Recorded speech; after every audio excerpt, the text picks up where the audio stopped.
Media మిత్రులకు నమస్కారం.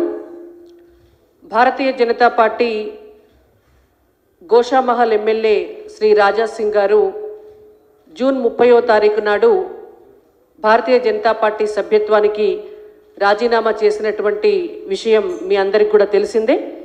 అయితే వారు శాసనసభ్యులుగా ఉన్న నేపథ్యంలో వారి రాజీనామా లేఖను అప్పటి పార్టీ అధ్యక్షులు శ్రీ కిషన్ రెడ్డి గారు జాతీయ పార్టీకి పంపించడం జరిగింది.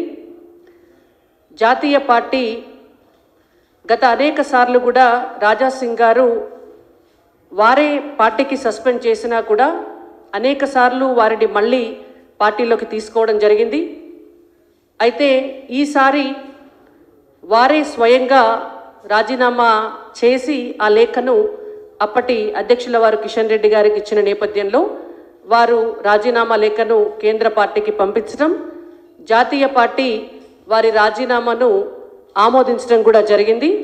ఇది గోషామహల్ ఎమ్మెల్యే శ్రీ రాజా సింగ్ గారి రాజీనామాను ఆమోదిస్తూ భారతీయ జనతా పార్టీ జాతీయ నాయకత్వం వారికి పంపించినటువంటి లేఖ. రాజా సింగ్ గారి పట్ల పార్టీ కార్యకర్తలకు కానీ పార్టీ నాయకత్వానికి కానీ ఎటువంటి వ్యక్తిగత విభేదాలు లేవు. కేవలం క్రమశిక్షణ రాహిత్యం అనేటువంటి అంశం నేపథ్యంలోనే వారే రాజీనామా చేసిన నేపథ్యంలోనే ఈ రాజీనామాను ఆమోదించడం జరిగింది. ధన్యవాదాలు.